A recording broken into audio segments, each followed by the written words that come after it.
नागपुर जिले के खापरखेड़ा में बिजली उत्पादन के तीनों कंपनियों के संविदा कर्मचारी अपनी विविध मांगों को लेकर हड़ताल पर है। इन कर्मचारियों की हड़ताल की वजह से बिजली उत्पादन पर भी असर होने लगा है।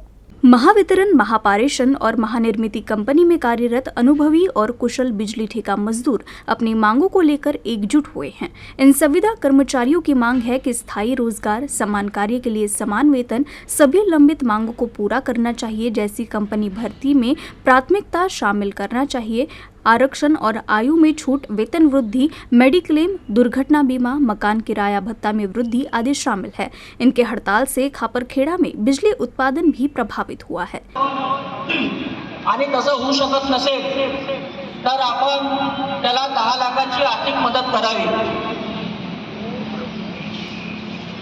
दुसरं म्हटलं म्हणजे मेडिक्लेम, तेही आपण 5 लाखाच्या मेडिक्लेमचं ह्या महत्त्वाच्या मागण्या आहेत। तुमच्या आमच्यासाठी खूप महत्त्वाच्या मागण्या आहेत। मी जास्त आता बोलत नाही कारण की बरेचसे वक्ते अजून आपल्याला मार्गदर्शन करतील, संपूर्ण मीच सांगेल तर ते काय बोलतील।